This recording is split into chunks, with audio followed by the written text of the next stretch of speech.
یہ مدارس قائم ہو چکے ہیں پورے راجستھان کے اندر، مدرسے کی چین بنی ہوئی ہے۔ آپ اپنے بچوں کو پڑھانے کے لیے بھیجیں، جب دین کا علم ہوگا، دین پڑھائے، دنیا پڑھائے، ڈاکٹر بنائے، انجینئر بنائے، نو پرابلم، کوئی دقت نہیں ہے۔ حضور نے صحابہ کو عبرانی سکھائی ہے، صحابہ کو حضور نے دوسری زبانیں سکھائی ہے، ٹرانسلیشن کا شعبہ صحابہ کے درمیان موجود تھا۔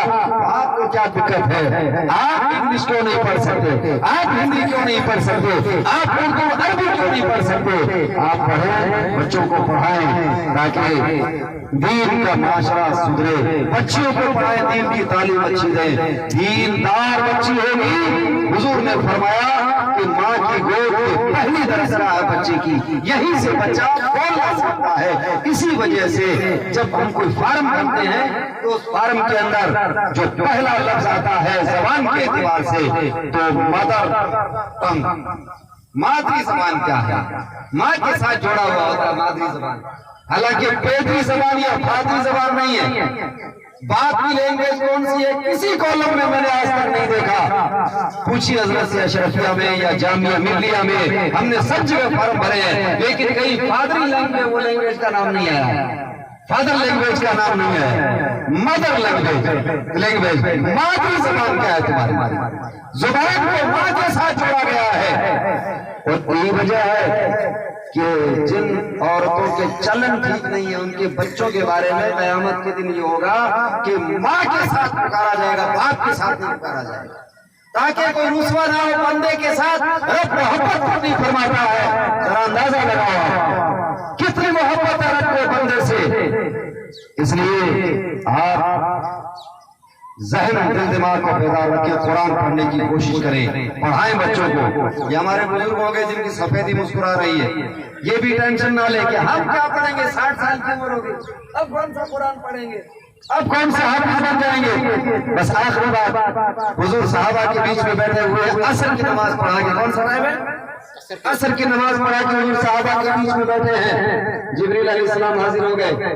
تفسیر ثالبی کے اندر اور تفسیر کبیر کے اندر امام راضی نے لکھا، عصر کی نماز پڑھائی، حضور نے صحابہ کے بیچ میں بیٹھے ہیں، پیغمبر اعظم علیہ السلام کے بعد جبریل علیہ السلام آئے، کہا کہ حضور یہ آپ کا صحابی ہے، اس کی زندگی کا 1 گھنٹہ باقی ہے، اس کی زندگی کا 1 گھنٹہ باقی ہے۔ حضور نے فرمایا کہ میرے جانشین صحابی، تمہاری زندگی کا 1 گھنٹہ باقی ہے۔ اس صحابی نے جانتے کیا کہا؟ اس نے یہ نہیں کہا کہ چلو کھانے کے لیے گھر میں کیا سب لے کے آ جاؤ، بہترین پکوان لے کے آؤ، مرغ مسلم مچھلی سب لے کے آ جاؤ، کباب سب لے آؤ، یا جو بھی پیسے ہیں اچھال دو سب، نہیں، پوچھا کہ حضور کیا کرنا مجھے، میرے لیے سب سے اچھا عمل کون سا ہے اس وقت؟ حضور نے فرمایا کہ دین کا علم حاصل کرنے کے لیے لگ جائے۔ امام راضی کو پڑھیں، امام راضی لکھتے ہیں کہ اس انسان کے لیے جب آخری وقت کلیئر ہو گیا، دین کا علم حاصل کرنے سے بہتر اس کے لیے کوئی عمل نہیں تھا، اس لیے حضور نے یہی کہا دین کا علم حاصل کرنے کے لیے لگ جاؤ۔ اگر اور عمل اچھا ہوتا تو حضور دوسرا عمل بتاتے۔ اب ایک ذہن میں سوال آتا، کیا وہ 1 گھنٹے کے اندر پڑھ کر عالم بن جائے گا، مفتی بن جائے گا، حافظ بن جائے گا؟ وہ 1 گھنٹے کے اندر پڑھ کے کرے گا کیا؟ مدرسہ کھول لے گا وہ، کوئی یونیورسٹی اور کالج کے اندر لیکچرر بن جائے گا وہ 1 گھنٹے کے اندر کرے گا کیا؟ تو نبی کی حدیث پڑھے، حضور فرماتے ہیں جو انسان دین کا علم حاصل کرتے کرتے مر گیا اسی راہ میں، تو اس انسان کے اور نبی کے درمیان صرف نبوت کے درجے کا فرق ہوگا، نبیوں والی فیسلٹی ملے گی اس انسان کو۔ اس لیے حضور نے فرمایا دین کا علم حاصل کرنے کے لیے لگ رہا ہے، وہ انسان دین کا علم حاصل کرنے کے لیے لگ گیا، مغرب سے تھوڑا سا پہلے اس انسان کا مثال ہو گیا۔ تو آپ کو یہ وقت غنیمت ہے، آپ یہ سوچتے ہیں کہ اب کیا علم حاصل کریں گے، اب بھی لگ جاؤ آپ۔ کنز المال کے اندر حدیث پاک موجود ہے کہ اگر کسی انسان نے قرآن پڑھنا شروع کر دیا اور قرآن پڑھا نہیں، اس سے پہلے مر گیا وہ انسان، تو قبر میں جب اٹھے گا تو فرشتہ اس کی قبر میں اس کو قرآن پڑھانے کے لیے آیا کرے گا۔ قبر میں وہ انسان جا رہا ہے ہم پر، اور میدان محشر میں جب اٹھے گا تو وہ قرآن پڑھتا ہوا اٹھے گا۔ آج کوشش کریں آپ کہ ہمیں قرآن پڑھنا ہے، آج دنیا قرآن کے خلاف ہے، لیکن آپ کو یہ ذہن بنانا ہے کہ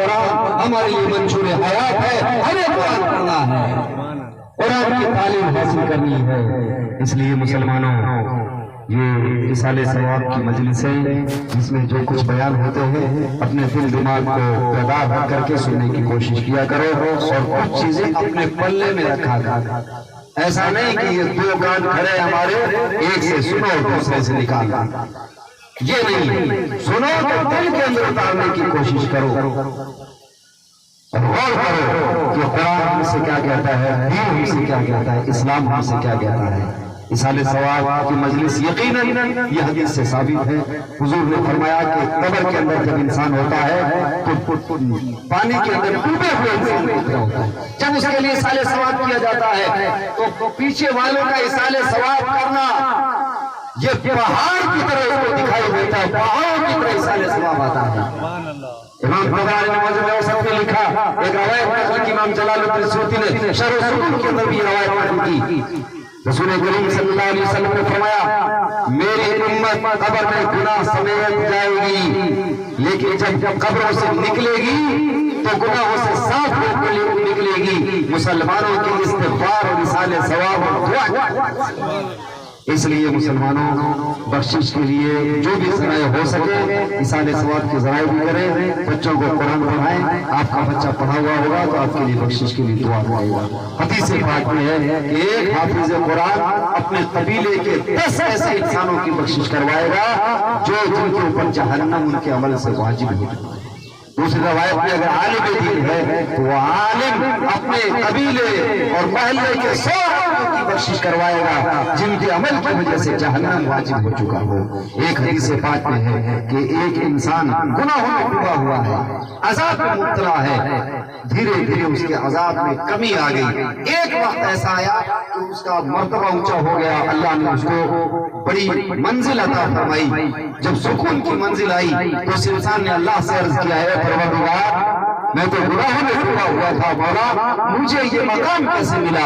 اللہ نے فرمایا کہ میرے بندے تیرا بچہ ہے جو تیرے لیے بخشش کی دعا کرتا ہے، تیرے بچے کی بخشش کی وجہ سے میں نے تیرے گناہوں کو معاف کر دیا ہے، اور تیرے بچے کی بخشش کی دعا کی وجہ سے تجھے یہ اونچا مقام عطا فرمایا ہے۔ اس لیے مسلمانوں ہمارے اعمال رب کی بارگاہ میں حاضر ہیں، سب کچھ ہمیں اس کا بدلہ بھی چکھایا جائے گا۔ اس لیے آج ضرورت ہے کہ ہم عمل اچھا کریں اور پریورتن لانے کی ضرورت ہے سماج کے اندر، اور جو بھی گناہ دیکھیں تو تمام گناہوں سے توبہ کریں اور سماج کو بچائیں، خود بچیں۔